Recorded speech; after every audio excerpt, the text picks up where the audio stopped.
Hello दोस्तों, welcome to decode Indian. I hope आप सभी अच्छे हैं।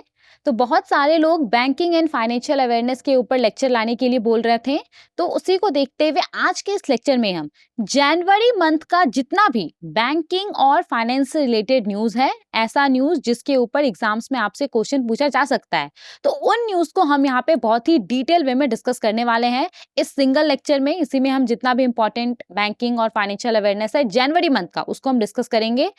और देखिए यहाँ पे एक बात मैं पहले ही क्लेरिफाई कर देती हूँ, बहुत सारा ऐसा आरबीआई रिलेटेड न्यूज है ना, क्योंकि जब हम बैंकिंग और फाइनेंस से रिलेटेड न्यूज का बात करते हैं तो उसमें आरबीआई रिलेटेड न्यूज भी आता है, राइट। तो देखिए बहुत सारा ऐसा आरबीआई रिलेटेड न्यूज है जिसको हमने ऑलरेडी आरबीआई सर्कुलर्स वाला जो भी लेक्चर होता है उसमें डिस्कस किया हुआ है, तो उन न्यूज को हम यहाँ पे रिपीट नहीं करेंगे। वैसा आरबीआई से रिलेटेड न्यूज जिसको हमने आरबीआई सर्कुलर्स वाले लेक्चर में डिस्कस नहीं किया है, उसको हम यहाँ पे डिस्कस करेंगे, ओके। और उसके अलावा जो भी नॉर्मल बैंकिंग और फाइनेंस से रिलेटेड न्यूज है उसको तो हम डिस्कस करेंगे ही, ओके। तो चलिए शुरू करते हैं आज के इस लेक्चर को। अगर आपको इस पर्टिकुलर लेक्चर का पीडीएफ चाहिए होगा तो वो भी आपको मिल जाएगा। टेलीग्राम चैनल का लिंक डिस्क्रिप्शन बॉक्स में दिया गया है, वहां से जाकर के आप इस लेक्चर का और आने वाला जितना भी लेक्चर है उसका पीडीएफ डाउनलोड कर सकते हैं, ओके। तो चलिए शुरू करते हैं बिना किसी डिले के। और देखिए बहुत सारा न्यूज हम यहाँ पे डिस्कस करने वाले हैं, तो हो सकता है कि इस लेक्चर का लेंथ थोड़ा सा लंबा हो जाए, ओके, लेकिन ट्रस्ट में ये आपको वर्दी लगेगा। तो चलिए शुरू करते हैं। देखिए यहाँ पे हमारे पास जो सबसे पहला न्यूज है, इस न्यूज में बोला जा रहा है डीएफएस सेक्रेटरी यानी कि department of financial services secretary के द्वारा बैंक नेट पोर्टल को लॉन्च किया गया है, एक one stop property e auction hub के तौर पे। तो यहाँ पे क्या बोला जा रहा है, यहाँ पे बोला जा रहा है कि जो भी पब्लिक सेक्टर बैंक्स होता है ना, पब्लिक सेक्टर बैंक्स के द्वारा जो प्रॉपर्टी का ई ऑक्शन कंडक्ट कराया जाता है, तो उसके लिए यहाँ पे एक सिंगल पोर्टल को लॉन्च किया गया है जिसका नाम क्या है, जिसका नाम है बैंक नेट पोर्टल, ओके। तो ये तो हेडिंग हो गया, आइए इसको डिटेल में समझते हैं। देखिए पूरा न्यूज क्या है, तो department of financial services DFS secretary M Nagaraju ji के द्वारा एक रीवैम्प्ड ई ऑक्शन पोर्टल को लॉन्च किया गया है। तो रीवैम्प्ड का क्या मतलब है कि एक अपडेटेड, एक इम्प्रूव्ड ई ऑक्शन पोर्टल को लॉन्च किया गया है जिसका नाम है बैंक नेट पोर्टल। तो यहाँ पे बैंक नेट का फुल फॉर्म है bank asset auction network, okay. तो department of financial services secretary के द्वारा जो एम नागराजू जी हैं उनके द्वारा रीवैम्प ई ऑक्शन पोर्टल को लॉन्च किया गया है जिसका नाम है bank net portal, bank asset auction network. तो यहाँ पे जैसा कि अभी हमने देखा कि ये क्या है, ये एक रीवैम्प्ड ई ऑक्शन पोर्टल है, मतलब कि एक अपडेटेड, एक इम्प्रूव्ड वर्जन है, राइट। तो इसके पहले कौन सा पोर्टल था, तो इसके पहले देखिए ई बिक्री पोर्टल था, तो ई बिक्री पोर्टल को यहाँ पे रीनेम कर दिया गया है बैंक नेट के तौर पे, ओके। ना देखिए यहाँ पे ये जो पोर्टल है बैंक नेट पोर्टल, ये जो आपका बैंक नेट पोर्टल है, तो ये पोर्टल करता क्या है, इसका इस्तेमाल क्या है। देखिए हम सबको पता है कि जब भी आप किसी बैंक से पैसे उधार पे लेते हैं, मान लीजिए कि आपने अपनी किसी प्रॉपर्टी को गिरवी रख करके पैसे उधार पे लिया। अब ये कुछ भी हो सकता है, आपका घर हो सकता है, प्लॉट हो सकता है, फ्लैट हो सकता है। तो यहाँ पे बैंक क्या करता है ना, अगर कोई व्यक्ति अपने किसी प्रॉपर्टी को बैंक के पास गिरवी रख करके लोन लेता है और अगर अनफॉर्चुनेटली वो व्यक्ति बैंक को पैसा नहीं चुका पाता है, तो बैंक क्या करता है, बैंक जो भी प्रॉपर्टीज रहता है ना उसका ऑक्शन कर देता है, उसका नीलामी कर देता है, और जो भी हाईएस्ट बिडर रहता है, जो भी सबसे ज्यादा बोली लगाता है, उसको प्रॉपर्टी सेल कर देता है और कुछ इस तरीके से बैंक अपना पैसा वसूल करता है, राइट। तो यहाँ पे क्या बोला जा रहा है, ये जो बैंक नेट पोर्टल है ना, ये बैंक नेट पोर्टल क्या करता है, तो देखिए जितना सारा भी पब्लिक सेक्टर बैंक है हमारे देश के अंदर, तो पब्लिक सेक्टर बैंक्स के द्वारा जो प्रॉपर्टी का ये ऑक्शन कंडक्ट करवाया जाता है, तो उसका जो भी डिटेल्स होता है उसको ये जो बैंक नेट पोर्टल है ना, ये क्या करता है, ये कलेक्ट करता है और इसको ये डिस्प्ले करता है एक जगह पे, ओके। तो ताकि जितना सारा भी बायर्स है, जो भी इन्वेस्टर्स है, उनको इन ऑक्शंस के बारे में पता चल सके, वो इस पोर्टल के ऊपर आकर के इन ऑक्शंस के बारे में सर्च कर सके और यहाँ पे वो इन प्रॉपर्टीज को बाय कर सके अगर वो बाय करना चाहते हैं तो। समझ में आ गया ये बैंक नेट पोर्टल क्या है, ओके।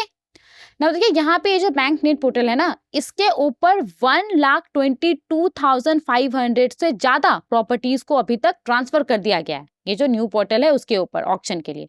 समझ में आ गया? तो बहुत ही सिंपल सा न्यूज था।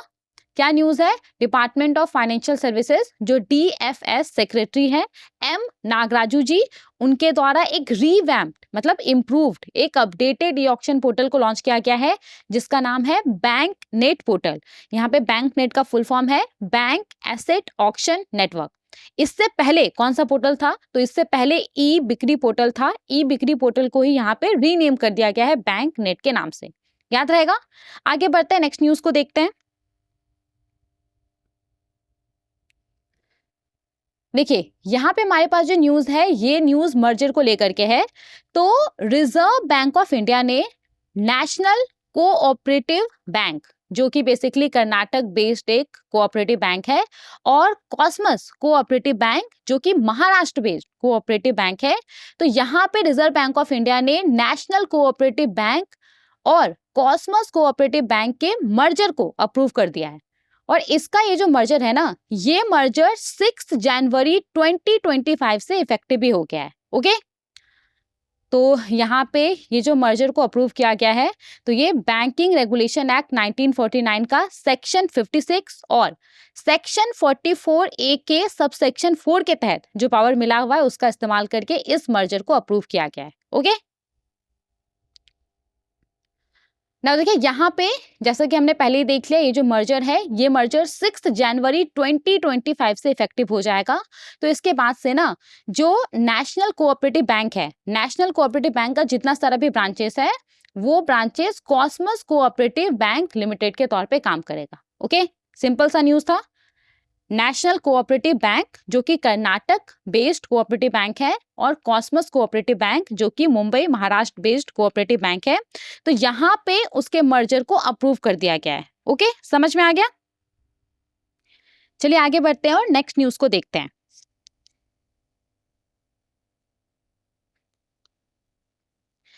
देखिए यहाँ पे हमारे पास जो न्यूज है ये न्यूज कोटक महिंद्रा बैंक को लेकर के है। तो कोटक महिंद्रा बैंक के CTO और COO मिलिंद नागनूर जी ने अपने पद से इस्तीफा दे दिया है। ओके, तो कोटक महिंद्रा बैंक ने अनाउंस किया है कि मिलिंद नागनूर जी जो कि करेंटली अभी कोटक महिंद्रा बैंक के चीफ ऑपरेटिंग ऑफिसर के तौर पे काम कर रहे थे, COO के तौर पे काम कर रहे थे, और चीफ टेक्नोलॉजी ऑफिसर CTO के तौर पे काम कर रहे थे।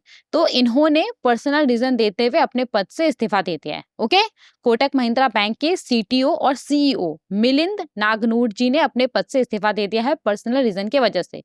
और इनका ये जो रेजिग्नेशन है ये 15 फरवरी 2025 से इफेक्टिव भी हो गया है। ओके, आगे बढ़ते हैं। नाम देखिए यहाँ पे कोटक महिंद्रा बैंक के बारे में कुछ कुछ डिटेल दिया गया है। तो कोटक महिंद्रा बैंक का एस्टैब्लिशमेंट ईयर क्या है? कोटक महिंद्रा बैंक को 2003 में एस्टैब्लिश किया गया था। इसका हेडक्वार्टर मुंबई महाराष्ट्र में है। कोटक महिंद्रा बैंक के MD एंड CEO का नाम है अशोक वासवानी जी, और कोटक महिंद्रा बैंक का टैगलाइन है let's make money simple. Okay, आगे बढ़ते हैं, नेक्स्ट न्यूज को देखते हैं। देखिए यहाँ पे हमारे पास जो न्यूज है ये न्यूज माइक्रो फाइनेंस कंपनी आरोहन फाइनेंशियल सर्विसेज को लेकर के है। सबसे पहले तो माइक्रो फाइनेंस कंपनी होता क्या है? देखिए, माइक्रो फाइनेंस कंपनी एक ऐसा कंपनी होता है ना जो लो इनकम इंडिविजुअल्स को, वैसा व्यक्ति को जिसके पास उतना इनकम नहीं है, लो इनकम इंडिविजुअल्स जो स्मॉल बिजनेसेस होता है, जो सेल्फ एम्प्लॉयड लोग होता है ना, उसको ये छोटे लोन्स प्रोवाइड करने का काम करता है, फाइनेंशियल सर्विसेज प्रोवाइड करने का काम करता है। बेसिकली वैसे लोगों को micro finance company loans provide करने का काम करता है जो लोग ट्रेडिशनल बैंक लोन्स के लिए क्वालिफाई नहीं होते हैं। ओके, तो यहाँ पे जो माइक्रो फाइनेंस कंपनी है आरोहन फाइनेंशियल सर्विसेज, उसके ऊपर रिजर्व बैंक ऑफ इंडिया ने कुछ कुछ लेंडिंग रिस्ट्रिक्शंस इंपोज किया था, तो उसको यहाँ पे RBI ने रिमूव कर दिया है। ओके, और यही पूरा न्यूज है। आइए देखते हैं। तो रिजर्व बैंक ऑफ इंडिया ने माइक्रो फाइनेंस कंपनी आरोहन फाइनेंशियल सर्विसेज के ऊपर जो लेंडिंग रिस्ट्रिक्शंस इसने इंपोज किया था उसको रिजर्व बैंक ऑफ इंडिया ने यहाँ पे रिमूव कर दिया है इमीडिएट इफेक्ट से। तो यहाँ पे आरोहन फाइनेंशियल सर्विसेज के बारे में बात करें तो 2006 में इसको एस्टैब्लिश किया गया था कोलकाता में, और ये one of the largest non banking financial company micro finance institution है। तो एनबीएफसी एमएफआई के तौर पे ये काम करता है, one of the largest NBFC MFI है ये। और ये प्राइमरली मेनली ये जो अंडर सर्व्ड महिलाएं होती हैं ना, मतलब कि वैसी महिलाएं जिन तक बैंकिंग सर्विसेज, जो ट्रेडिशनल बैंकिंग सर्विसेज होता है वो उतना एक्सेसिबल नहीं है, और एक्सेसिबल है भी तो बहुत लिमिटेड वे में एक्सेसिबल है। तो उन महिलाओं को ये जो लोन्स होता है वो प्रोवाइड करता है। तो देखिए, रिजर्व बैंक ऑफ इंडिया ने जो ये कोलकाता बेस्ड एनबीएफसी एमएफआई है, आरोहन फाइनेंशियल सर्विसेज, तो उसको डायरेक्शन इशू किया था, और डायरेक्शन इशू करके इसको बोला था कि ये 21 अक्टूबर 2024 के बाद से ना ही तो किसी भी तरह का लोन को सैंक्शन करेगा, मतलब कि अप्रूव करेगा, ना ही तो उसको डिसबर्स करेगा। ओके, ये आरबीआई ने बोला था। तो यहाँ पे जो आरबीआई है, आरबीआई के डायरेक्टिव के बाद जो ये आरोहन फाइनेंशियल सर्विसेज है, इसने जो भी रेमेडियल एक्शन होता है वो लिया। उसके बाद जो कंप्लायंस डिटेल्स होता है वो आरबीआई के पास सबमिट किया कि ये रूल्स रेगुलेशन को फॉलो कर रहा है। जो भी इसका इंटरनल प्रोसेसेस है, सिस्टम है, उसको इसने इम्प्रूव किया है। और अब यहाँ पे जो आरबीआई है ना, आरबीआई सेटिस्फाइड है जो ये आरोहन फाइनेंशियल सर्विसेज है उसके सबमिशन पे, और इसका जो कमिटमेंट है जो फेयर लोन प्राइसिंग को लेकर के। देखिए, आरोहन फाइनेंशियल सर्विसेज के ऊपर जो रिस्ट्रिक्शंस भी इम्पोज किया गया था ना, लेंडिंग रिस्ट्रिक्शंस, कि ये लोन अप्रूव नहीं कर सकता, डिसबर्स नहीं कर सकता है, तो वो भी यहाँ पे जो लोन प्राइसिंग होता है ना, जो लोन्स के ऊपर इंटरेस्ट रेट, जो एक्स्ट्रा फीस चार्ज वगैरह इम्पोज किया जाता है, उसको लेकर के रिस्ट्रिक्शंस इम्पोज किया गया था। तो यहाँ पे अब आरोहन फाइनेंशियल सर्विसेज ने आरबीआई को कमिट किया है फेयर लोन प्राइसिंग को लेकर के, और इन सब को देखते हुए आरबीआई ने यहाँ पे जो भी रिस्ट्रिक्शंस था उसको इमीडिएटली इफेक्ट से हटा दिया है। मतलब अब जो ये आरोहन फाइनेंशियल सर्विसेज है वो लोन्स डिसबर्स कर सकेगा। ओके, उसको अप्रूव कर सकता है, उसको डिसबर्स कर सकता है। समझ में आ गया ये वाला भी न्यूज? आगे बढ़ते हैं, नेक्स्ट न्यूज को देखते हैं।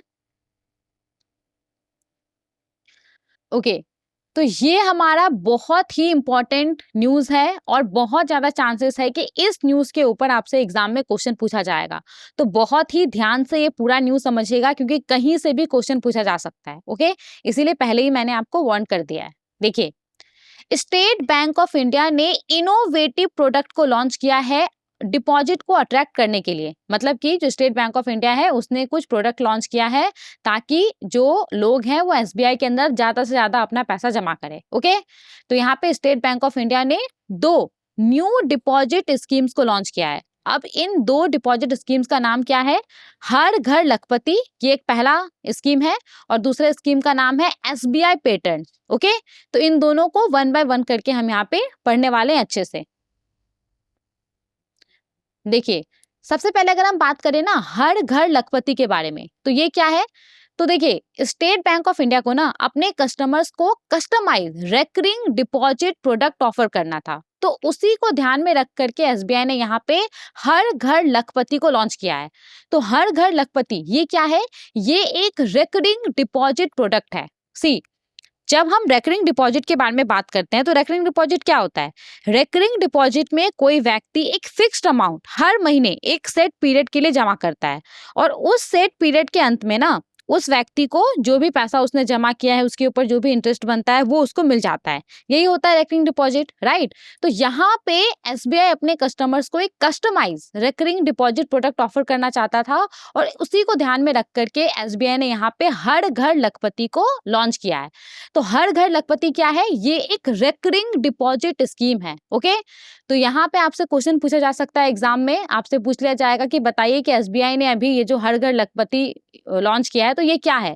तो आपको याद रखना है ये क्या है? ये एक रेकरिंग डिपॉजिट है। ओके, तो यहाँ पे इस स्कीम के तहत होगा क्या? इस स्कीम के तहत कोई कस्टमर 1 लाख रुपए या फिर इससे ज्यादा अमाउंट तक सेव कर सकता है। किस तरीके से?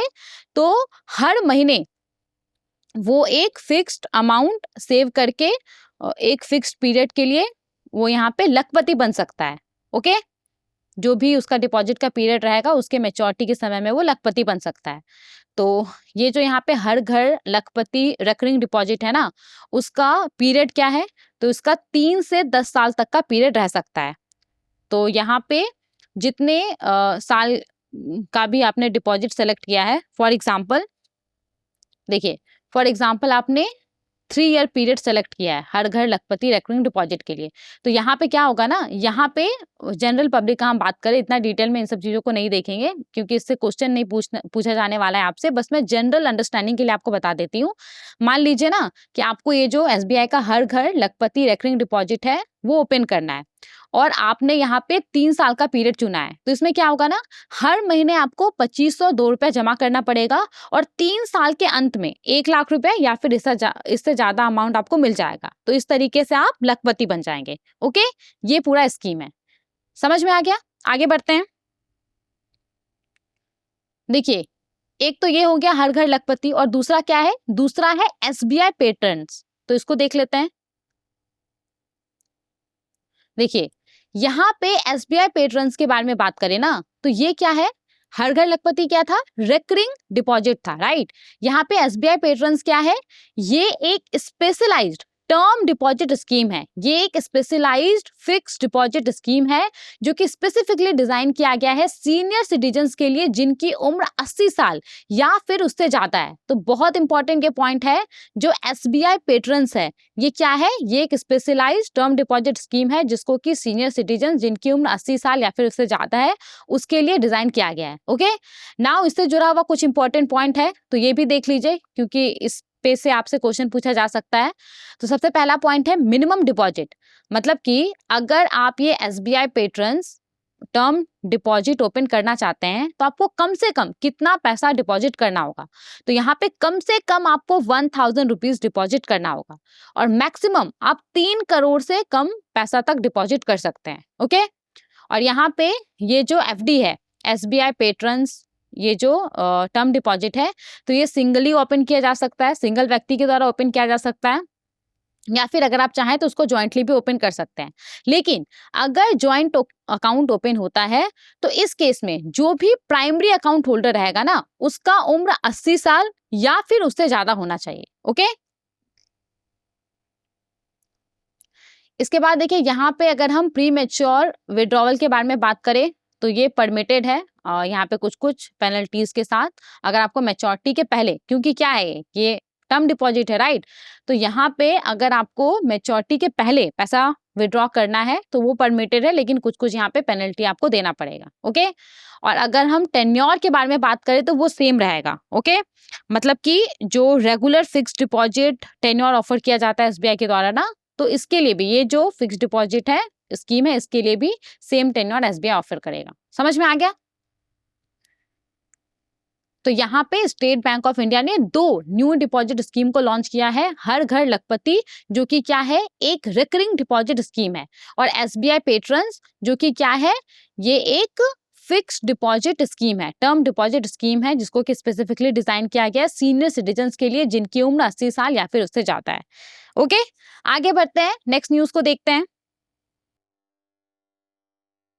देखिए यहाँ पे हमारे पास जो न्यूज है इस न्यूज में बोला जा रहा है कि रिजर्व बैंक ऑफ इंडिया ने आशीर्वाद माइक्रो फाइनेंस और DMI फाइनेंस के ऊपर जो भी सुपरवाइजरी रिस्ट्रिक्शंस इसने इम्पोज किया था इसको इसने हटा दिया। ओके, यही यहाँ पे बोला जा रहा है।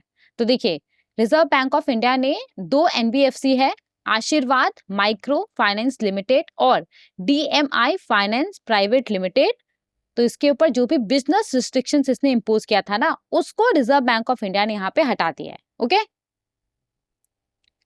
तो ये जो आशीर्वाद माइक्रो फाइनेंस लिमिटेड है ये क्या है, ये एक माइक्रो फाइनेंस इंस्टीट्यूशंस है चेन्नई बेस्ड, और ये जो DMI फाइनेंस प्राइवेट लिमिटेड है ये एक इन्वेस्टमेंट और क्रेडिट कंपनी है न्यू दिल्ली बेस्ड। ओके, तो यहाँ पे देखिए 17 अक्टूबर 2024 को रिजर्व बैंक ऑफ इंडिया ने इनके ऊपर रिस्ट्रिक्शंस इम्पोज किया था और बोला था, तो मेनली यहाँ पे जो हमने बात किया था ना आरोहन फाइनेंशियल सर्विसेज के बारे में, तो उसके ऊपर भी, और ये जो दोनों आपका NBFC है इन तीनों के ऊपर एक साथ ही जो रिस्ट्रिक्शंस है वो इम्पोज किया गया था 17 अक्टूबर 2024 को।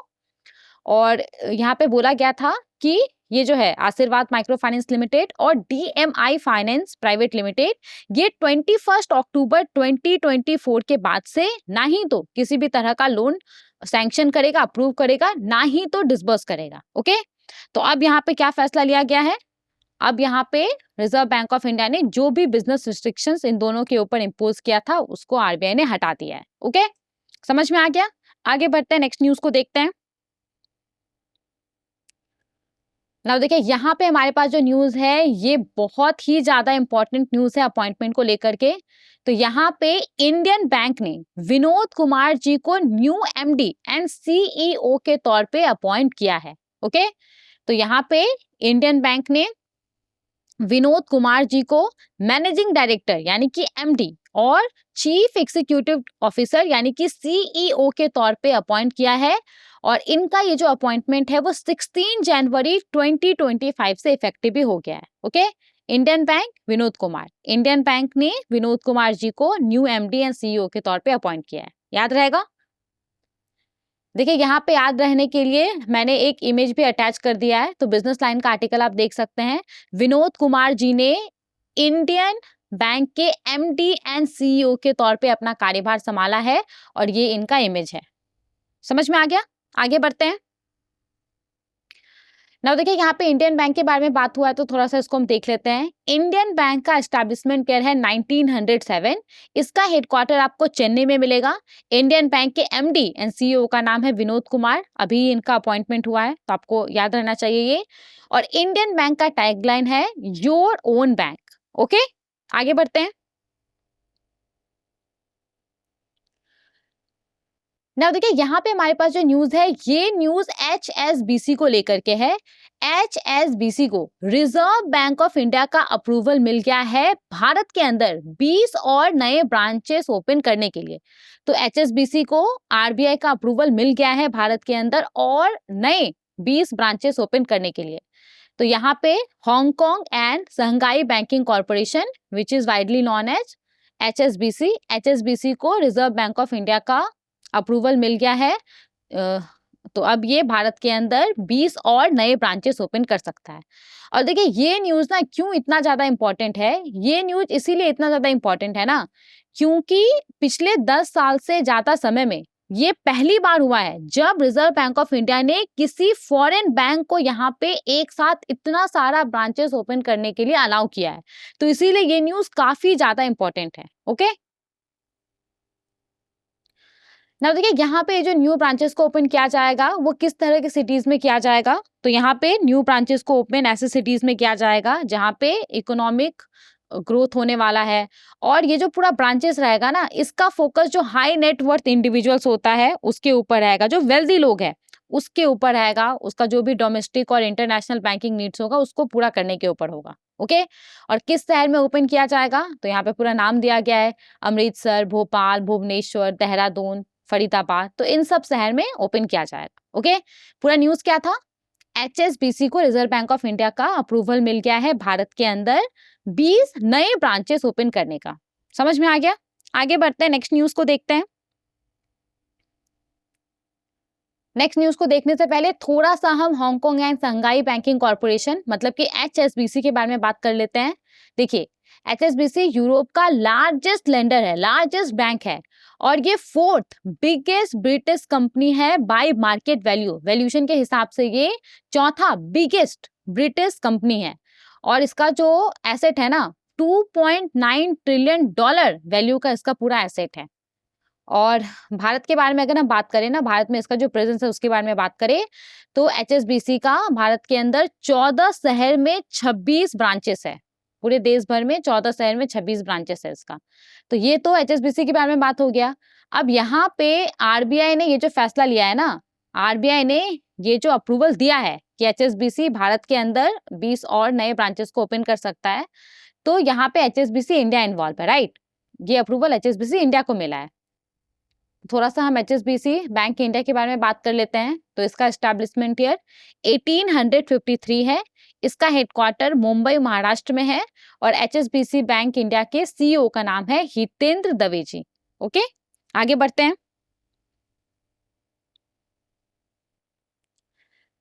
नाउ यहाँ पे हमारे पास जो न्यूज है ये न्यूज भी बहुत ही ज्यादा इंपॉर्टेंट है, तो इसको भी बहुत ही ध्यान से समझिएगा। देखिए रिजर्व बैंक ऑफ इंडिया ने एक न्यू कमिटी को फॉर्म किया है बैंक लाइसेंस एप्लीकेशन को इवैल्यूएट करने के लिए, उसको असेस करने के लिए। तो पूरा न्यूज क्या है, देखिए आरबीआई ने एक न्यू कमिटी सेटअप किया है। तो सबसे इंपॉर्टेंट है, इस कमिटी का नाम क्या है, स्टैंडिंग एक्सटर्नल एडवाइजरी कमिटी। तो आरबीआई ने इस कमिटी को सेटअप किया है और ये कमिटी करेगा क्या, तो अलग अलग एंटिटी के द्वारा जो यूनिवर्सल बैंक्स के लिए, स्मॉल फाइनेंस बैंक्स के लिए जो एप्लीकेशन दिया जाता है ना, तो ये कमिटी उन एप्लीकेशंस को इवेल्युएट करेगा, उसको असेस करेगा। तो आगे बढ़ने से पहले आपको ये पता होना चाहिए कि यूनिवर्सल बैंक्स क्या होता है, स्मॉल फाइनेंस बैंक्स क्या होता है, तभी आपको ये न्यूज थोड़ा अच्छे से समझ में आएगा। ओके, और आपको इंटरेस्टिंग भी लगेगा। तो थोड़ा सा हम देख लेते हैं यूनिवर्सल बैंक्स क्या है, ये स्मॉल फाइनेंस बैंक्स क्या है, फिर वापस से हम अपने इस न्यूज के ऊपर आएंगे। ओके, देखिए सबसे पहले अगर हम बात करें यूनिवर्सल बैंक्स के बारे में, तो यूनिवर्सल बैंक्स क्या होता है, यूनिवर्सल बैंक एक ऐसा बैंक होता है ना जो एक ही रूफ के नीचे जितना तरह का भी फाइनेंशियल सर्विसेज होता है वो प्रोवाइड करता है। आपको कहीं और जाने का जरूरत नहीं है, एक ही रूफ के नीचे ये जो यूनिवर्सल बैंक होता है वो सभी तरह का फाइनेंशियल सर्विसेज प्रोवाइड करता है। जैसे कि होलसेल बैंकिंग हो गया, रिटेल बैंकिंग हो गया, इन्वेस्टमेंट हो गया, इंश्योरेंस हो गया, म्यूचुअल फंड हो गया। तो ये अंडर वन रूफ सभी तरह का फाइनेंशियल सर्विसेज प्रोवाइड करता है। अप्रैल 2014 में रिजर्व बैंक ऑफ इंडिया ने दो एंटिटीज को यूनिवर्सल बैंकिंग लाइसेंस ग्रांट किया था।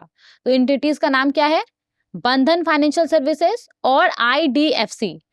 तो अप्रैल 2014 में रिजर्व बैंक ऑफ इंडिया ने दो एंटिटीज को यूनिवर्सल बैंकिंग लाइसेंस प्रोवाइड किया था और तब से लेकर के अभी तक आरबीआई ने किसी भी एंटिटी को यूनिवर्सल बैंक का लाइसेंस प्रोवाइड नहीं किया है। ठीक है, अब यहाँ पे अगर हम स्मॉल फाइनेंस बैंक के बारे में बात करें, तो स्मॉल फाइनेंस बैंक क्या होता है, ये एक ऐसे तरह का फाइनेंशियल इंस्टीट्यूशन होता है जिसका मेन फोकस जो स्मॉल और माइक्रो इंटरप्राइजेस है, जो लो इनकम हाउस होल्ड होते हैं, जो अनबैंक या under bank segment of society होता है, वैसा लोग जिनका बैंकिंग सर्विसेज तक उतना एक्सेस नहीं है, एक्सेस है भी तो बहुत लिमिटेड वे में एक्सेस है। तो यहाँ पे जो स्मॉल फाइनेंस बैंक होता है ना, ये ऐसा फाइनेंशियल इंस्टीट्यूशन होता है जो कि ऐसे कैटेगरी ऑफ लोगों का जो नीड होता है ना उसको पूरा करता है। ओके, तो स्मॉल फाइनेंस बैंक का फोकस क्या रहता है, रूरल और सेमी अर्बन एरियाज में जो अंडर सर्व पॉपुलेशन है उसको बेसिक बैंकिंग सर्विसेज प्रोवाइड करना, जैसे कि सेविंग्स अकाउंट, लोन्स, इंश्योरेंस, ये सब प्रोवाइड करना स्मॉल फाइनेंस बैंक्स का उद्देश्य होता है, इसका फोकस होता है। और देखिए जब भी हम स्मॉल फाइनेंस बैंक के बारे में बात करते हैं तो कई बार स्टैटिक पॉइंट से ये क्वेश्चन पूछ लिया जाता है कि बताइए कि भारत का पहला स्मॉल फाइनेंस बैंक क्या है। तो यहाँ पे देखिए capital small finance bank Bharat का पहला स्मॉल फाइनेंस बैंक है। अप्रैल 2016 में इसको स्टैब्लिश किया गया था। तो भारत का पहला स्मॉल फाइनेंस बैंक कब स्टैब्लिश किया गया था, अप्रैल 2016 में, और इसका हेडक्वार्टर आपको जालंधर पंजाब में मिल जाएगा। ठीक है, नाउ देखिए यहाँ पे अगर हम बात करें तो अभी हमारे देश के अंदर टोटल 11 स्मॉल फाइनेंस बैंक्स है। क्या क्या यहाँ पे आप देख सकते हैं, AU small finance bank, Capital small finance bank, Equitas small finance bank, ESF small finance bank, Fincare small finance bank, Jana small finance bank, North East small finance bank, Suryoday small finance bank, Ujjivan small finance bank, Utkarsh small finance bank, Shivalik small finance bank. और यहाँ पे headquarter भी दिया गया है, आप चाहें तो पॉज करके इसको पढ़ भी सकते हैं। ठीक है, तो ये हमारे देश के अंदर टोटल 11 स्मॉल फाइनेंस बैंक्स हैं। अभी समझ में आ गया। अब हम आते हैं अपने न्यूज के ऊपर कि न्यूज में क्या बोला जा रहा है। देखिए न्यूज में क्या बोला जा रहा है कि रिजर्व बैंक ऑफ इंडिया ने एक कमिटी को सेटअप किया, एक नई कमिटी को सेटअप किया है जिसका नाम है स्टैंडिंग एक्सटर्नल एडवाइजरी कमिटी।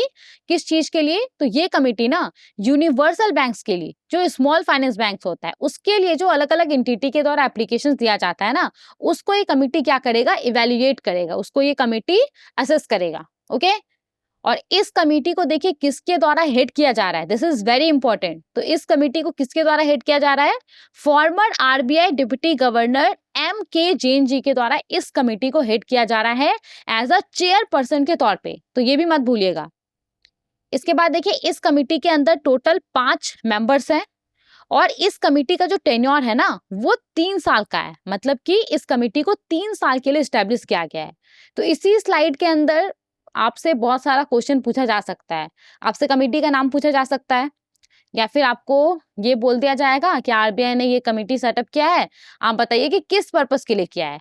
तो अलग अलग एंटिटीज को universal bank, small finance bank का जो लाइसेंस होता है उसके लिए वो जो एप्लीकेशन सबमिट करते हैं तो उसको इवैल्यूएट करने के लिए इस कमेटी को सेटअप किया गया है।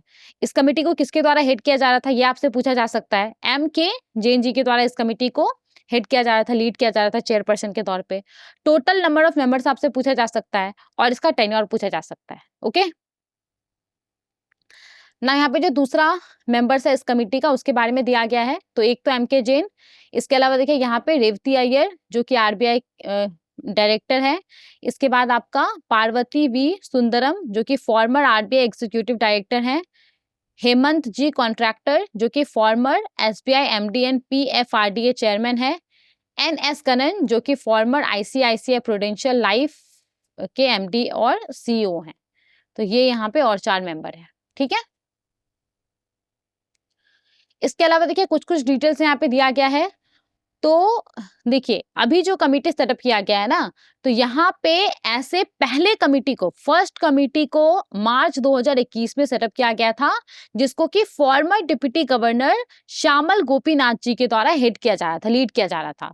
और अभी जो लाइसेंसिंग गाइडलाइंस है ना, जिसके अकॉर्डिंगली किसी एंटिटी को स्मॉल फाइनेंस बैंक का लाइसेंस दिया जाता है या यूनिवर्सल बैंक का लाइसेंस दिया जाता है, तो यहाँ पे अभी जो लाइसेंसिंग गाइडलाइंस है ना यूनिवर्सल बैंक और स्मॉल फाइनेंस बैंक के एप्लीकेशन के लिए, तो उसके अकॉर्डिंगली ना इस एप्लीकेशन को पहले रिजर्व बैंक ऑफ इंडिया इसका स्क्रीनिंग होता है, आरबीआई इसका स्क्रीनिंग करता है।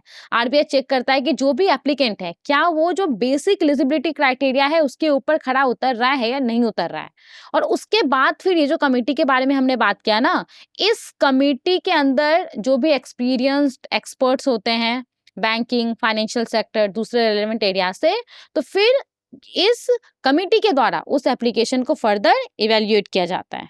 ओके,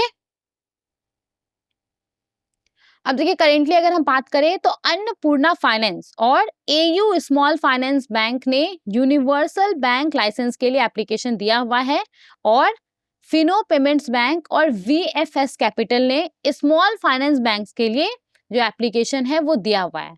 और यहाँ पे इन दोनों का, यहाँ पे ये जो अन्नपूर्णा फाइनेंस है, यू स्मॉल फाइनेंस है, इसका जो यूनिवर्सल बैंक लाइसेंस के लिए एप्लीकेशन है, इन दोनों का, फिनो पेमेंट्स बैंक और वीएफएस कैपिटल का जो स्मॉल फाइनेंस बैंक के लिए लाइसेंस है, तो ये लाइसेंस अभी रिजर्व बैंक ऑफ इंडिया के पास पेंडिंग है, अभी इसको आगे नहीं बढ़ाया गया है। ओके, आगे बढ़ते हैं, नेक्स्ट न्यूज को देखते हैं। आई होप आपको ये न्यूज अच्छे से समझ में आ गया होगा। देखिए यहाँ पे हमारे पास जो न्यूज है, ये न्यूज भी काफी ज्यादा इंपॉर्टेंट है। तो रिजर्व बैंक ऑफ इंडिया ने जो भी रेगुलेटेड एंटिटीज है, जो भी बैंक्स है, जो भी एनबीएफसीज है, उसको बोला है कि वो सिर्फ और सिर्फ 1600 नंबरिंग सीरीज का ही इस्तेमाल करे ट्रांजेक्शनल कॉल्स के लिए। देखिए ट्रांजेक्शनल कॉल्स क्या होता है ना, ट्रांजेक्शनल कॉल्स आपका वैसा कॉल नहीं होता है जो जो प्रोडक्ट का एडवर्टीजमेंट के लिए किया जाए, प्रोडक्ट का मार्केटिंग के लिए किया जाए।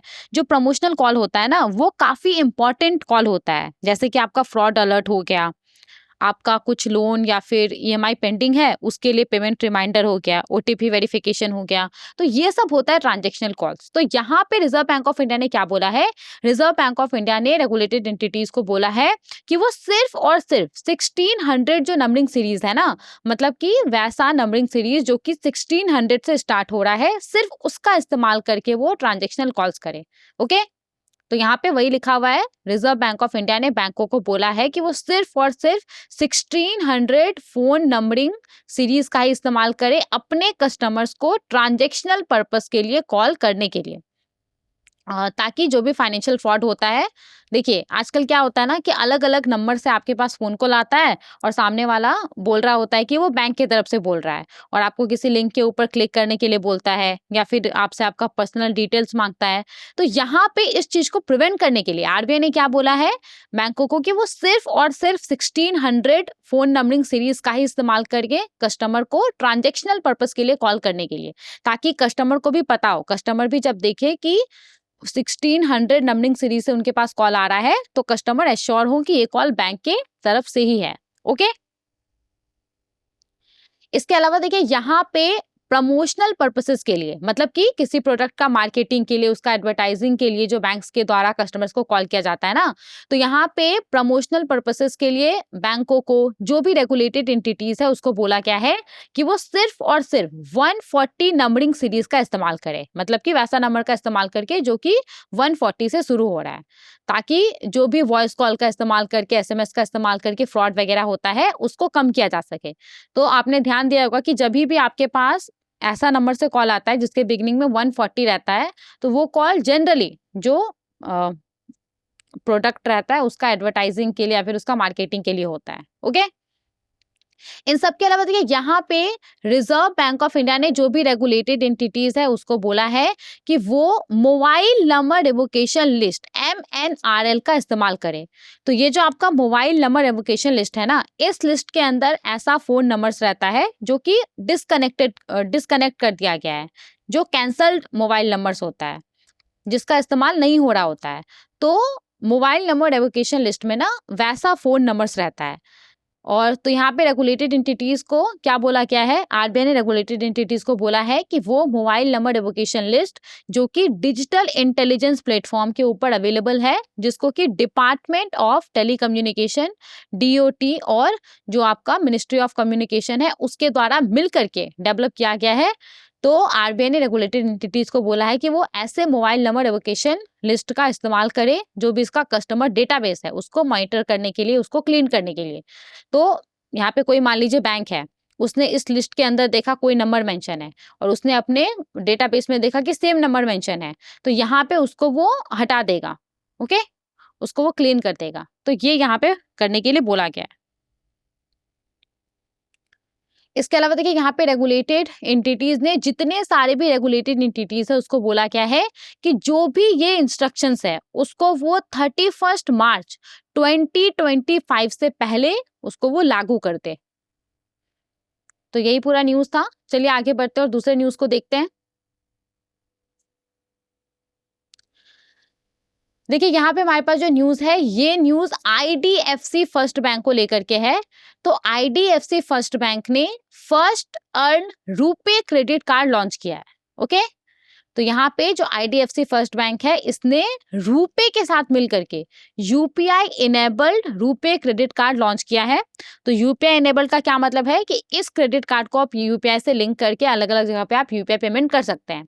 तो IDFC फर्स्ट बैंक ने रुपे के साथ मिलकर के UPI enabled RuPay credit card launch किया है, जिसका नाम है first earn RuPay credit card. तो देखिए कहीं पे अगर आपसे इस तरीके का क्वेश्चन पूछा जाएगा ना इस न्यूज के ऊपर, तो आप आसानी से पता कर लेंगे, क्योंकि देखिए IDFC फर्स्ट बैंक और यहाँ पे नाम में भी क्या है, फर्स्ट मेंशन है, राइट। तो देखिए ये जो क्रेडिट कार्ड है ना, ये क्रेडिट कार्ड का खासियत क्या है, ये क्रेडिट कार्ड फिक्स्ड डिपॉजिट के द्वारा बैक्ड है। मतलब कि अगर कोई व्यक्ति है उसको ये क्रेडिट कार्ड चाहिए तो पहले उसको IDFC फर्स्ट बैंक के पास एक FD ओपन करना पड़ेगा और उसके अगेंस्ट में उसको क्रेडिट कार्ड इशू किया जाएगा। तो क्योंकि यहाँ पे एक सिक्योर्ड क्रेडिट कार्ड है, तो इसलिए अगर कोई ऐसा व्यक्ति है जिसका क्रेडिट स्कोर काफी कम है या फिर उसका क्रेडिट स्कोर है ही नहीं, तो वो भी यहाँ पे अप्लाई कर सकता है और वहां पे वो इजीली ऑनलाइन इस क्रेडिट कार्ड को अवेल कर सकता है और उसका वो इस्तेमाल कर सकता है। ठीक है, तो IDFC फर्स्ट बैंक ने first earn RuPay credit card launch किया है। बस यही पूरा न्यूज है। इसके बाद देखिए यहाँ पे IDFC फर्स्ट बैंक के बारे में बात करें तो इसको 2015 में स्टैब्लिश किया गया है। इसका हेडक्वार्टर मुंबई महाराष्ट्र के अंदर है। IDFC फर्स्ट बैंक के MD एंड CEO का नाम है V वैद्यनाथन जी और IDFC फर्स्ट बैंक का टैगलाइन है ऑलवेज यू फर्स्ट। ओके, आगे बढ़ते हैं, नेक्स्ट न्यूज को देखते हैं। देखिए उससे पहले यहाँ पे रुपए के बारे में बोला जा रहा है। तो रुपए क्या है, रुपए हमारे देश का अपना कार्ड पेमेंट नेटवर्क है। जैसे अलग अलग है ना, आपका मास्टर कार्ड है, वीजा है, तो उसी प्रकार से ये जो रुपए है ना, रुपए हमारा अपना कार्ड पेमेंट नेटवर्क है, जिसको कि national payment corporation of India NPCI के द्वारा लॉन्च किया गया है 2012 में। तो बहुत बार ये क्वेश्चन पूछा जाता है कि जो रुपए है वो किसका प्रोडक्ट है, तो national payments corporation of India का।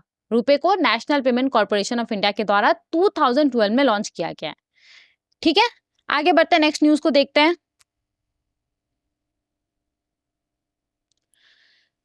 देखिए यहाँ पे हमारे पास जो न्यूज है, इस न्यूज में बोला जा रहा है कि स्काइडो को रिजर्व बैंक ऑफ इंडिया का अप्रूवल मिल गया है as a cross border payment aggregator के तौर पे काम करने के लिए। तो स्काइडो को आरबीआई का अप्रूवल मिल गया है क्रॉस बॉर्डर पेमेंट एग्रीगेटर के तौर पे काम करने के लिए। तो सबसे पहले तो क्रॉस बॉर्डर पेमेंट एग्रीगेटर होता क्या है उसको हम देख लेते हैं।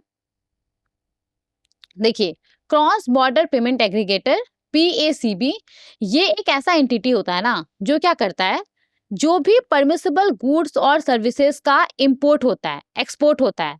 मान लीजिए कि कोई कंपनी हमारे देश के अंदर और उसने कुछ रॉ मटेरियल इंपोर्ट किया है, तो उसने इंपोर्ट किया है तो उसको दूसरे देश में पैसा भेजना होगा, राइट। मान लीजिए कोई दूसरा कंपनी है भारत के अंदर, उसने भारत के बाहर किसी दूसरे कंपनी को कुछ गुड्स एक्सपोर्ट किया है, तो यहाँ पे उस कंपनी को पैसा मिलेगा, पैसा वो रिसीव करेगा दूसरे कंट्री से। तो यहाँ पे जो क्रॉस बॉर्डर पेमेंट एग्रीगेटर होता है ना, ये क्या करता है, ये एक ऐसा एंटिटी होता है, ऐसा कंपनी होता है जो कि जितना भी परमिसिबल गुड्स एंड सर्विसेज का इंपोर्ट होता है, एक्सपोर्ट होता है, उसके ऑनलाइन पेमेंट को ये फैसिलिटेट करता है। ओके। और क्रॉस बॉर्डर पेमेंट एग्रीगेटर को रिजर्व बैंक ऑफ इंडिया के द्वारा रेगुलेट किया जाता है। अब हम आते हैं अपने न्यूज के ऊपर कि न्यूज में क्या बोला जा रहा है। देखिए न्यूज क्या है पूरा, तो स्काइडो टेक्नोलॉजीज ने इन प्रिंसिपल ऑथराइजेशन रिसीव कर लिया है रिजर्व बैंक ऑफ इंडिया से। तो ये जो आपका स्काइडो टेक्नोलॉजीज है ना, ये अब एक payment aggregator cross border PACB entity के तौर पे काम कर सकता है। तो स्काइडो टेक्नोलॉजी के बारे में अगर हम बात करें तो 2022 में इसको सेटअप किया गया था और ये करेंटली अभी ये जो आपका स्काइडो टेक्नोलॉजी है ना, करेंटली अभी 12,000 एक्सपोर्टर से ज्यादा एक्सपोर्टर को सर्व करता है। और ये इंडियन एक्सपोर्टर्स जो है उनको ये मदद करता है $250 मिलियन पैसा रिसीव करने में हर साल अलग अलग देश से। तो ये काफी इंपॉर्टेंट है। तो यहाँ पे अब रिजर्व बैंक ऑफ इंडिया की तरफ से इसको ये जो अप्रूवल मिल गया है, तो अब ये सिंप्लीफाइड क्रॉस बॉर्डर पेमेंट जो भी इंडियन एक्सपोर्टर्स है उसको ऑफर कर सकेगा। ओके। तो हमारे देश के एक्सपोर्ट को बढ़ावा देने के लिए ये कदम उठाया गया है। स्काइडो को रिजर्व बैंक ऑफ इंडिया का अप्रूवल मिल गया है, ये अब as a cross border payment aggregator के तौर पे काम कर सकता है। ओके, आगे बढ़ते हैं, नेक्स्ट न्यूज को देखते हैं।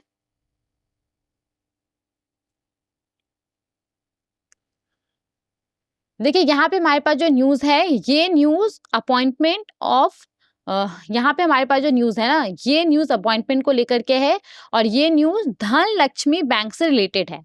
तो यहाँ पे पी सूर्यराज जी को धन लक्ष्मी बैंक का एग्जीक्यूटिव डायरेक्टर के तौर पे अपॉइंट किया गया है। तो पी सूर्यराज जी ने धन लक्ष्मी बैंक के एग्जीक्यूटिव डायरेक्टर के तौर पे अपना कार्यभार संभाला है।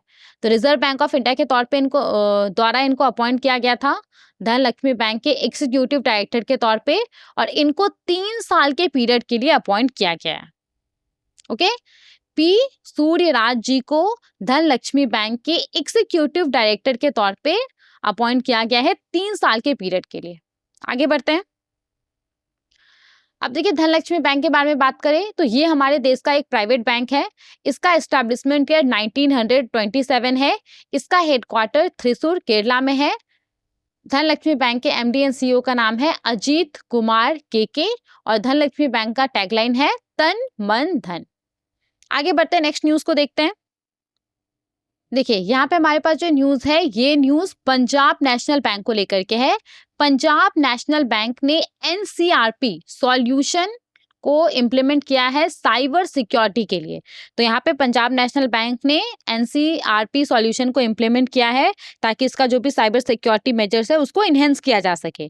तो ये जो सॉल्यूशन को इसने इम्प्लीमेंट किया है ना, तो इससे इसको मदद मिलेगा जो भी साइबर फ्रॉड होता है उसको डिटेक्ट करने में, उसको प्रिवेंट करने में। तो पूरा न्यूज क्या है उसको हम देखते हैं। देखिए पंजाब नेशनल बैंक पीएनबी हमारे देश का पहला इंडियन बैंक बन गया है जिसने कि क्लेरिफाई का जो national cyber crime reporting portal है, एनसीआरपी इंटीग्रेशन सॉल्यूशन है, उसको इम्प्लीमेंट किया है।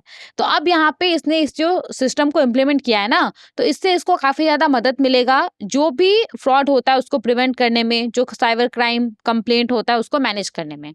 तो पूरा न्यूज क्या है और भी डिटेल्स देखते हैं इसका।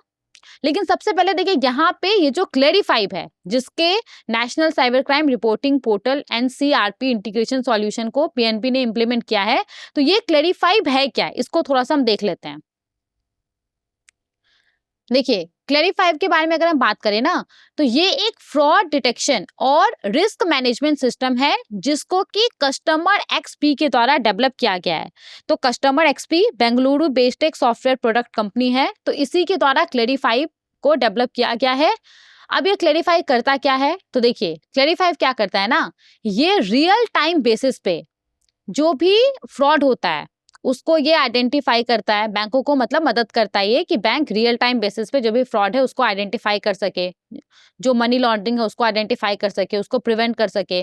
किस तरीके से, तो ये क्या करता है, जो भी अलग अलग बैंकिंग चैनल है जैसे कि एटीएम्स हो गया, ऑनलाइन बैंकिंग हो गया, यूपीआई हो गया, तो इससे रिलेटेड जो भी डेटा रहता है ना उसको एनालाइज करके ये बैंकों को मदद करता है रियल टाइम बेसिस पे फ्रॉड हो गया, मनी लॉन्ड्रिंग हो गया, उसको आइडेंटिफाई करने में, उसको प्रिवेंट करने में।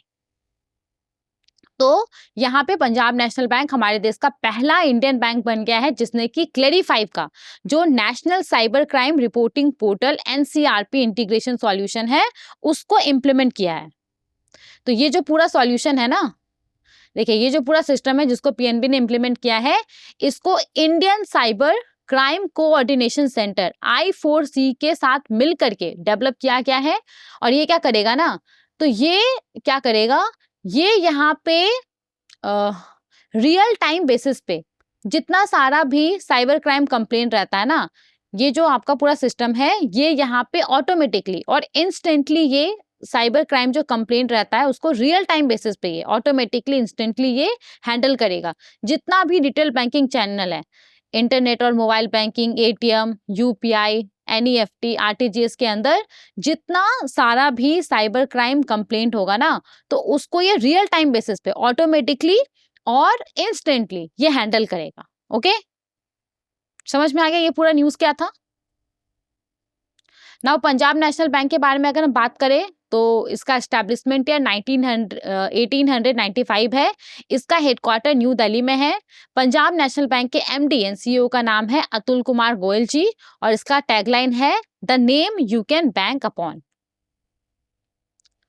तो यहाँ पे देखिए पूरा न्यूज क्या है, पंजाब नेशनल बैंक हमारे देश का पहला इंडियन बैंक बन गया है जिसने क्लेरिफाइव का national cyber crime reporting portal integration solution को इम्प्लीमेंट किया है। तो ये जो पूरा सॉल्यूशन है, इस सॉल्यूशन को I4C Indian cyber crime coordination centre के साथ मिलकर के डेवलप किया गया है। और ये क्या करेगा, तो इससे बैंकों को मदद मिलेगा, इससे बैंक रियल टाइम बेसिस पे ऑटोमेटिकली और इंस्टेंटली जो भी साइबर क्राइम कंप्लेंट है ना, internet and mobile banking, ATM, UPI, NEFT, RTGS के अंदर, उसको वो रियल टाइम बेसिस पे ऑटोमेटिकली और इंस्टेंटली उसको वो हैंडल कर सके। समझ में आ गया ये पूरा न्यूज। आगे बढ़ते हैं, नेक्स्ट न्यूज को देखते हैं। देखिए यहाँ पे हमारे पास जो न्यूज है, ये न्यूज आईडीबीआई बैंक को लेकर के है। तो आईडीबीआई बैंक ने राकेश शर्मा जी को एमडी एंड सीईओ के तौर पे और 3 साल के लिए रीअपॉइंट किया है। तो आईडीबीआई बैंक का जो बोर्ड ऑफ डायरेक्टर है उसने राकेश शर्मा जी को एमडी एंड सीईओ के तौर पे और 3 साल के लिए रीअपॉइंट किया है। और इनका ये जो रीअपॉइंटमेंट है वो 19 मार्च 2025 से इफेक्टिव भी हो गया है। तो यहाँ पे आप देख सकते हैं बिजनेस लाइन का आर्टिकल है ये।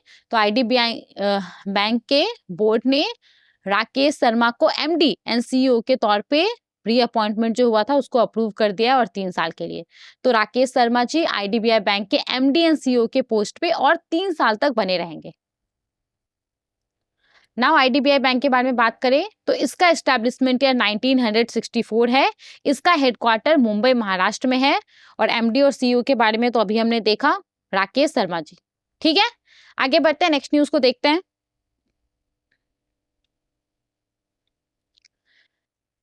देखिए यहाँ पे हमारे पास जो न्यूज है ये न्यूज भी काफी ज्यादा इंपॉर्टेंट है। सिटी यूनियन बैंक ने यहाँ पे लगातार IBA बैंकिंग टेक्नोलॉजी अवार्ड जीता है। तो उसी को लेकर के ये पूरा न्यूज है, पढ़ते हैं। देखिए सिटी यूनियन बैंक ने 7 अवार्ड जीता है। 20th annual technology conference expo and citation 2024 में।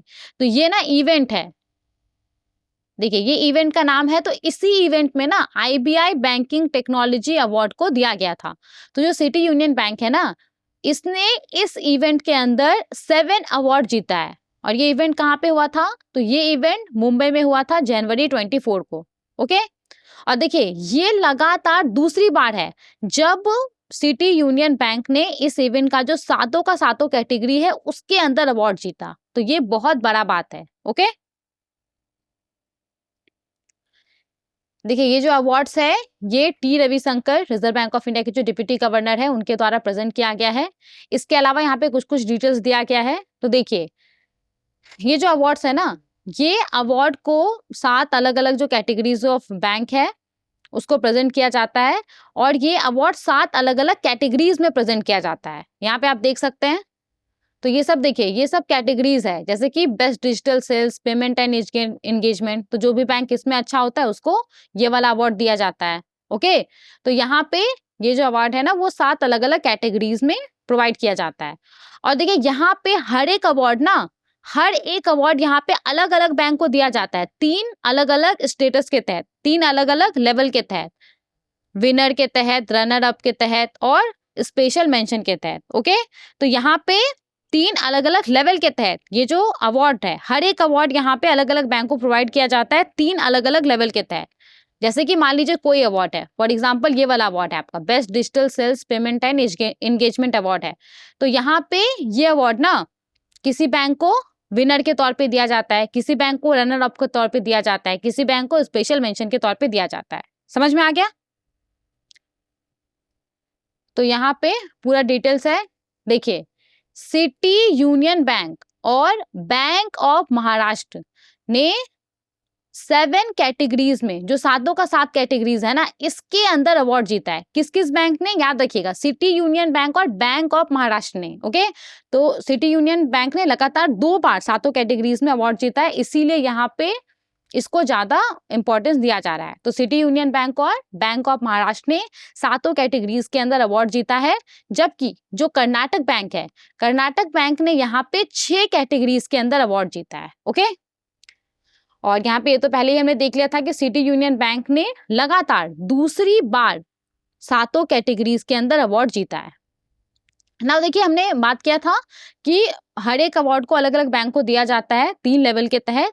तो यहाँ पे विनर कैटेगरी में जो ये आपका सिटी यूनियन बैंक है ना, इसने देखिए best digital sales, payments and engagement, best IT risk management, best fintech and DPI adoption and best FI।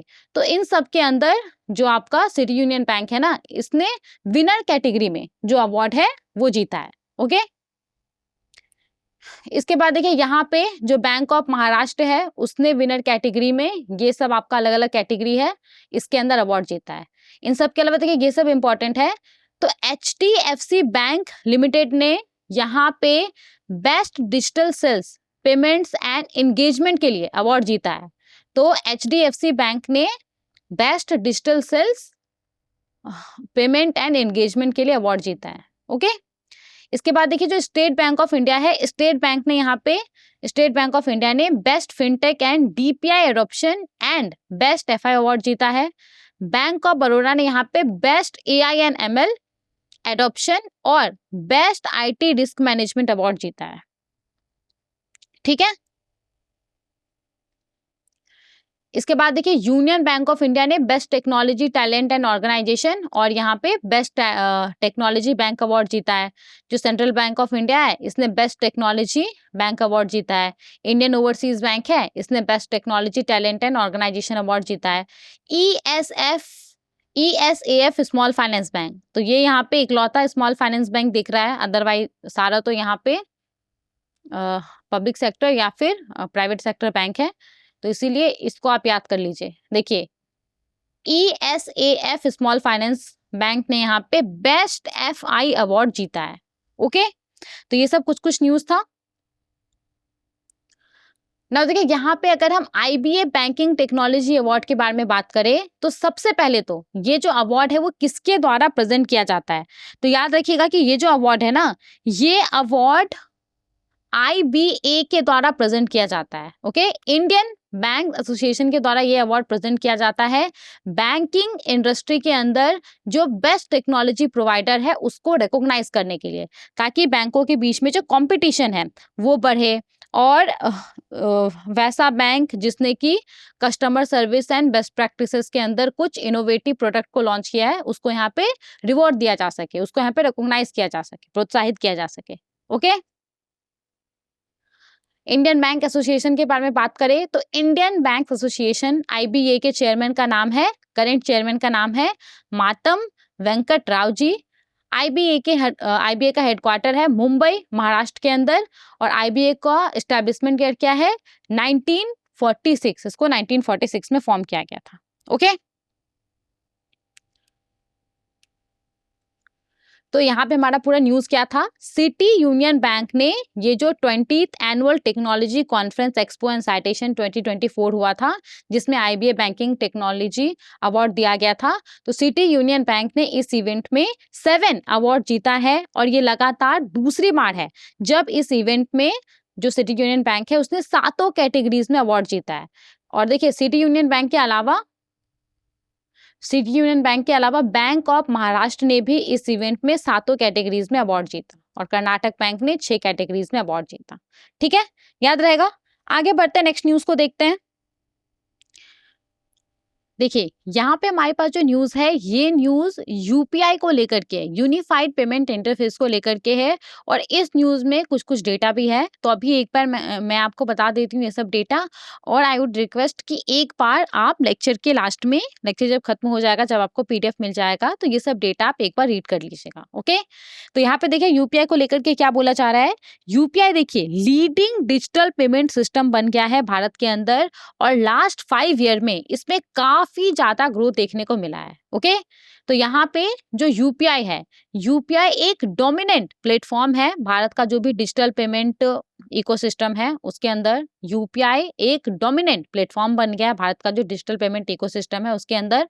और भारत के अंदर जितना भी डिजिटल पेमेंट होता है ना, तो 2024 का हम बात कर रहे हैं, 2024 के अंत में जितना भी डिजिटल पेमेंट है उसका 83% जो डिजिटल पेमेंट है ना, जो नंबर ऑफ ट्रांजेक्शन्स है ना, वो यूपीआई का इस्तेमाल करके हुआ है। और 2019 से अगर आप इसको कंपेयर करेंगे तो 2019 में ये जो परसेंटेज है ये 34% था। ओके, तो यहाँ पे ये बोला जा रहा है। और देखिए यहाँ पे ये जो आपका डेटा है ना, ये डेटा कहाँ से आया है, तो RBI का जो पेमेंट सिस्टम रिपोर्ट है वहां से ये डेटा आया है। ओके, इसके बाद देखिए यहाँ पे यूपीआई का जो ट्रांजैक्शन वॉल्यूम है उसमें भी काफी ज्यादा इंक्रीज हुआ है, मतलब कि जो नंबर ऑफ ट्रांजैक्शंस है उसका अगर हम बात करें तो 2018 में ये 375 करोड़ रिकॉर्ड किया गया था, नंबर ऑफ ट्रांजैक्शंस का हम बात कर रहे हैं। और 2024 में ये बढ़ करके 17,221 करोड़ ट्रांजैक्शंस रिकॉर्ड किया गया था। ओके, और यहाँ पे 24 में जो टोटल डिजिटल पेमेंट वॉल्यूम था, मतलब कि जो total number of digital payments था, तो वो 20,787 करोड़ था, मतलब कि इतना नंबर ऑफ जो ट्रांजेक्शन्स है वो डिजिटली हुआ है। तो इसमें से 17,221 करोड़ जो डिजिटल पेमेंट्स था वो यूपीआई के थ्रू हुआ था। ओके, इसके अलावा देखिए अगर हम वैल्यू का बात करें तो 2018 में 5.86 लाख करोड़ वैल्यू का यूपीआई ट्रांजैक्शन हुआ था, जो कि 2024 में बढ़ करके 246.8 लाख करोड़ का हो गया। तो यहाँ पे देखिए नंबर ऑफ यूपीआई ट्रांजैक्शंस का हम बात कर रहे हैं, number of UPI transaction. Okay, और यहाँ पे हम वैल्यू का बात कर रहे हैं। ठीक है, वैल्यू ऑफ यूपीआई ट्रांजैक्शन।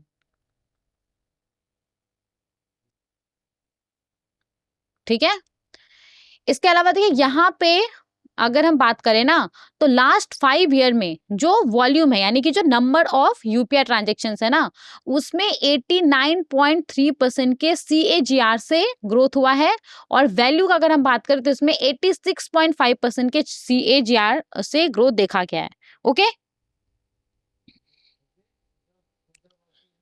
इसके बाद देखिए यहाँ पे अगर हम करेंटली बात करें ना, तो जो भी दूसरा पेमेंट सिस्टम है, जैसे कि आरटीजीएस हो गया, एनईएफटी हो गया, उसके बाद आईएमपीएस हो गया, जो कार्ड बेस्ड पेमेंट होता है, तो जो भी टोटल डिजिटल पेमेंट होता है ना, तो उसमें आरटीजीएस, एनईएफटी, आईएमपीएस जो कार्ड बेस्ड पेमेंट है, उसका जो हिस्सेदारी है, जो शेयर है, वो घट करके 17% हो गया है। ओके, इन सब के अलावा देखिए यहाँ पे अगर हम इंडिया का जो ओवरऑल पेमेंट इकोसिस्टम है, अगर हम उसको देखें तो उसमें काफी ज्यादा ग्रोथ हुआ है। मतलब यहाँ पे ना हम टोटल ट्रांजेक्शन वैल्यूम का बात कर रहे हैं, जितना सारा भी डिजिटल पेमेंट हुआ है, तो उसका जो नॉट ओनली यूपीआई, जो भी अलग अलग मेथड है, आरटीजीएस, एनईएफटी, आईएमपीएस, तो इन सब के थ्रू जो टोटल डिजिटल ट्रांजेक्शन हुआ है ना, उसका अगर हम वैल्यू का बात करें ना, तो उसमें भी बहुत ज्यादा ग्रोथ देखने को मिला है। 2019 में यहाँ पे जो टोटल ट्रांजेक्शन वैल्यू था, जो भी डिजिटल पेमेंट होता है उसका, वो 1775 लाख करोड़ था, जो कि 2024 में बढ़ करके 2830 लाख करोड़ हो गया। ओके, तो यहाँ पे हम टोटल ट्रांजेक्शन वैल्यू का बात कर रहे हैं। ओके, इसके अलावा देखिए यहाँ पे अगर हम सिर्फ रिटेल डिजिटल पेमेंट का बात करें, not only UPI, retail digital payment जब हम बोल रहे हैं तो यहाँ पे यूपीआई है, आरटीजीएस है, एनईएफटी है, आईएमपीएस है। तो यहाँ पे जो रिटेल डिजिटल पेमेंट है, सिर्फ इसका अगर हम बात करें ना, तो लास्ट 12 ईयर में इसमें नियरली 100 टाइम्स का इंक्रीज देखने को मिला है। 100 टाइम्स ये ग्रो हुआ है। ओके, और फाइनेंशियल ईयर 2024-25 के अंदर टोटल 16,416 करोड़ ट्रांजेक्शन्स देखा गया है। मतलब कि ये ना total number of retail digital payments है। ओके, यहाँ पे हम वैल्यू का नहीं बात करें, यहाँ पे total number of retail digital payments है। तो इन सब RTGS, NEFT, IMPS, card based payment, UPI, इन सब का इस्तेमाल करके इतना नंबर ऑफ ट्रांजेक्शन्स हुआ है। 16,416 करोड़ ट्रांजेक्शन्स रिकॉर्ड किया गया फाइनेंशियल ईयर 2024-25 में। ओके, इसके अलावा देखिए यहाँ पे अगर हम रिजर्व बैंक ऑफ इंडिया का जो डिजिटल पेमेंट इंडेक्स है उसके बारे में हम बात करें, तो डिजिटल पेमेंट इंडेक्स क्या करता है, ये भारत का जो डिजिटल ट्रांजेक्शन है ना, उसके ग्रोथ को ये ट्रैक करता है, राइट, उसको ये असेस करता है। तो यहाँ पे देखिए मार्च 2018 में जब इसको लॉन्च किया गया था, तो 100 के बेस वैल्यू के साथ इसको लॉन्च किया गया था, और मार्च 2024 में ये बढ़ करके 445.50 हो गया। तो नियरली इसमें 4 टाइम्स का इंक्रीज देखने को मिला है, राइट। 6 साल में इसमें 4 टाइम्स का इंक्रीज देखने को मिला है। इन सब के अलावा देखिए यहाँ पे अगर हम बात करें तो लास्ट 5 ईयर्स में जो डिजिटल पेमेंट है ना, डिजिटल पेमेंट का वॉल्यूम का अगर हम बात करें, मतलब कि नंबर ऑफ डिजिटल पेमेंट, तो उसमें 45.9% के एनुअल रेट के हिसाब से 45.9% के एनुअल रेट के हिसाब से इसमें इंक्रीज हुआ है, और वैल्यू में 10.2% के एनुअल रेट के हिसाब से इसमें इंक्रीज हुआ है। ओके, तो ये सब यहाँ पे कुछ इंपॉर्टेंट डेटा है। आई नो थोड़ा सा आपको कंफ्यूजिंग लगा होगा, बट डोंट वरी, एक बार इसको अच्छे से सुन लीजिए ध्यान से, और उसके बाद फिर जब ये लेक्चर खत्म हो जाएगा, जब आपको पीडीएफ मिल जाएगा, तो एक बार बस आप इसको रीड कर लीजिएगा, ताकि जो भी इंपॉर्टेंट पॉइंट है वो आपको याद रहे। तो सबसे इंपॉर्टेंट पॉइंट तो यही है यहाँ पे, ये जो सबसे पहला वाला स्लाइड है, इसमें क्या बोला जा रहा है कि जो यहाँ पे यूपीआई है, यूपीआई एक डोमिनेंट प्लेटफॉर्म बन गया है भारत का जो भी डिजिटल पेमेंट इकोसिस्टम है ना उसके अंदर। तो जितना भी अलग अलग मेथड का इस्तेमाल करके डिजिटल पेमेंट किया जाता है ना, तो उसमें से 83% जो पेमेंट वॉल्यूम है ना, जो मतलब 83% जो नंबर ऑफ ट्रांजेक्शन है ना 2024 के अंत तक, वो यूपीआई का इस्तेमाल करके हुआ। और 2019 से जब आप इसको कंपेयर करेंगे तो 2019 में जो डेटा था वो 34% था। समझ में आ गया? तो आज के इस लेक्चर में इतना ही हमने डिस्कस किया है। ये हमारा लास्ट न्यूज़ था जिसको हमने डिस्कस किया। आई होप जितने सारे भी न्यूज़ को हमने डिस्कस किया है वो सब आपको समझ में आ गया होगा। कहीं पे भी अगर कोई भी कंफ्यूजन रहता है तो आप हमें कमेंट कर सकते हैं, हम उसका रिप्लाई जरूर करेंगे। Thank you so much for watching.